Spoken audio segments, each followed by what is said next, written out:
let's talk about Dead Space. Whew. Yep.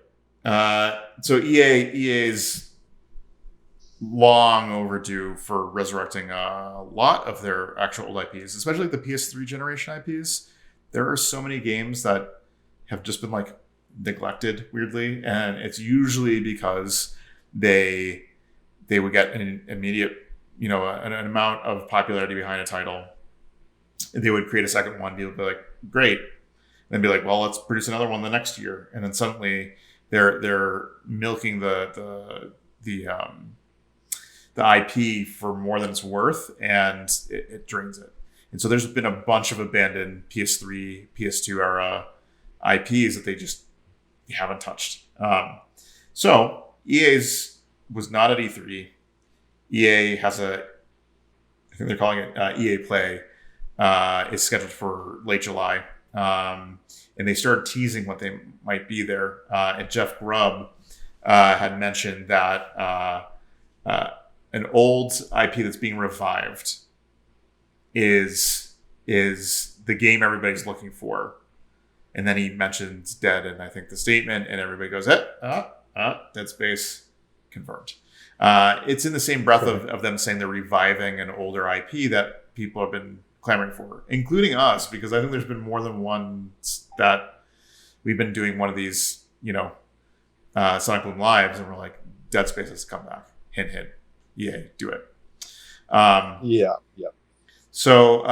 and part of it is the Motive team at EA has been rumored to be working on a next gen title that has not yet been announced. So they're thinking the Motive team is in fact working on that. They've been working on it for a bit of time now, and now that we're in new console generation, EA Play reveal may be a very good place for them to show, like, hey, we're bringing back one of the more beloved IPs from the PS3 generation of gaming. Um, so, I know you're a fan of Dead Space. What did you find breaking about Dead Space, and why are people kind of some diehard stands for this title? Dead Space for me really nailed the um, what's the term atmosphere of the like kind of horror genre, especially space horror, right? Where you're trapped in space. There's things clanking around. I think Doom 4. I think kind of was in a bit of a space station, or you were on a space station in Mars or something like that, where you were kind of going through ducts and hallways and things. But Dead Space kind of sold it more on a realistic scale than Doom, which had the big monsters and massive guns. In Dead Space, you know, there was the specific body parts that you were targeting had gameplay meaning, and that's how you could defeat some of the enemies by like effectively sawing off their limbs and then taking them out once that was done. Um, and then on top of that, uh, they uh, really did a great job with realistic space combat. There were a few levels, for instance, where you're literally in a there's no gravity, so you have to like use magnetic boots to walk along surfaces and then jump across the level while you're shooting. And once you've jumped, that's it. You're in that trajectory and you can't redirect.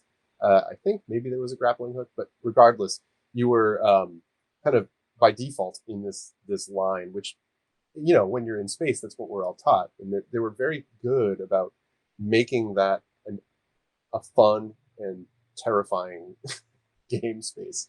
Uh, on a development side of things, they also brought in the whole like diegetic UI stuff, where the UI was no longer just a HUD, right? Prior to Dead Space, UI was all like on the screen, 2D, with the possible exception of things like in Metroid Prime, where you could see a little bit of a curve for the UI for which mimicked Samus's mask. However, in Dead Space, it was literally like your character in the pause screen who would hold up a thing and a holograph would appear. And your hit points were lights on the spine of your character and his spacesuit. all of these little elements that, there was no UI just floating in on the two-dimensional plane of your screen. All of that kind of really brought you as a player, me as a player, more deeply into the space of Dead Space, and I think really contributed to it feeling like absolutely terrifying in many ways. What was groundbreaking for you about it? I mean, parts of it is that Dead Space as an IP and the inception of it is some of the better form of like just pure creative game design.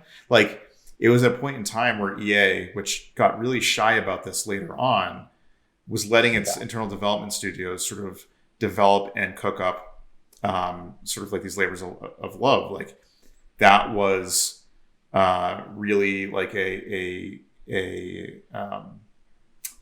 like it was from a team that clearly liked the space horror genre and cared enough about the development to sort of iterate on what had come before and do it so well that it sort of created its own genre or of games that came ahead of it or after it. So games like Alien Isolation owe an awful lot to the way Dead Space designed their game. And there's just, like you said, like the way that they presented the HUD, the way they kind of immersed you in the environment, and just sort of the way that they created encounters where, it was sort of Metroid-ish, where like you had to get key cards to open up doors, and you move forward, you get new abilities and things of that nature. But they really knew how to like push you into a corridor where it would feel claustrophobic, and it would really make you scramble and feel like you were just hanging on by the skin of your teeth while like trying to take down this John Carpenter-ish body horror monster that's coming after you in a very creepy way.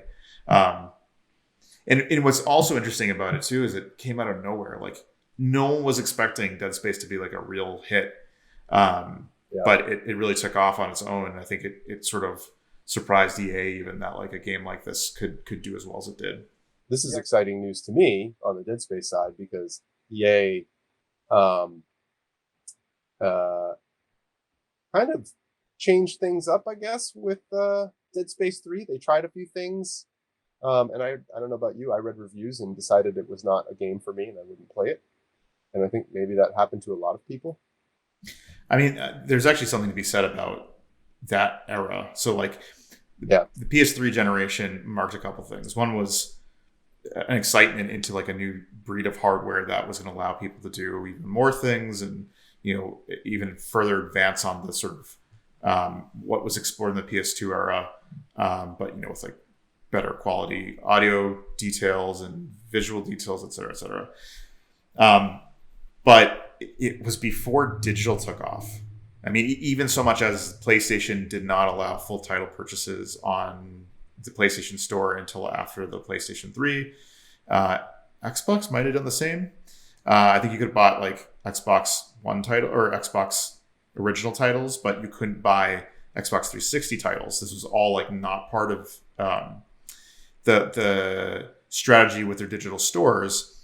And in part, it was to protect GameStop. But at the same time, the fact that physical discs were the only way to get these big titles meant that people got into the habit and that like the budget for games ballooned out to like hundreds of millions of dollars for a single game.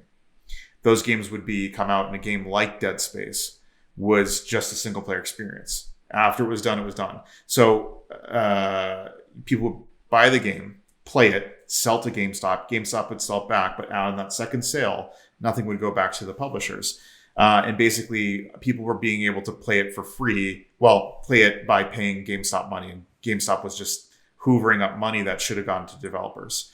And as a result of this, EA started realizing that their profits were getting eaten into. I mean, so did Ubisoft and all these other developers. And basically, their strategy to fix this wasn't to allow game designers design games that they wanted to design. And so they're saying, hey, you have to make these multiplayer. You have to give these the game's longer legs, so that people aren't likely to sell these games on the market. And then games like Dead Space weren't as valued because of how short the timeline was on it before the game would get sold back to something like GameStop, and the game would make it recirculate itself back to someone else. And this caused a significant shift in the way titles were being developed. Everybody made a multiplayer game. On games like Uncharted, which are awesome single player games, were focusing on like multiplayer death matches that were included in the discs. Games like Resistance, which had a great single player campaign, even if it was a little undercooked, that the second one ended up turning into like a multiplayer thing. And so it was a generation where GameStop type in physical disc sales really forced places like people like EA to really put pressure on the developers to make games a certain way. And then this is sort of what you're talking about with Dead Space 3, is that they were pushing monetization outside of like regular game, what the game Dead Space was about. Right. And I think the like maybe EA took the wrong lessons from that when Dead Space 3 kind of failed. They sort of pulled back from a lot of their titles that were like that. There's like Bad Company was another game that has been ignored for a while that a lot of people like, but that was like a multiplayer co-op campaign style game that they've since said like, yeah, we're not doing this anymore. Maybe they'll bring it back at some point, but EA looking at Dead Space and going, oh, we can't monetize it with this sort of models, and people weren't buying the third one, so we need to abandon this title, means that like maybe they've had some good introspection and saying like, wait a second, the reason why Dead Space 3 didn't work is because we kind of abandoned what Dead Space was about. Not people abandoned Dead Space because it had the name. Right. So do you think this marks like a change in the way like EA is approaching its own games? It might be I suspect it's probably more like a blip, right? I mean, we could have had that same, if you asked me that same question when the original Dead Space did launch, I would basically have said yes. But they very quickly reverted to, we're a big company and we need to make money for our investors. It's what they might be seeing. This might just be a cycle thing where they're seeing kind of some stagnation. They did just lose the Star Wars IP, so maybe they're looking through their own back catalog to say, what did we have that people are exclusive IP holders of that. They still, I think, have Battlefront and they still have Fallen Order. Right. So they no longer have the exclusive ability to say, which they've had with NFL, with the Madden titles for 20 years.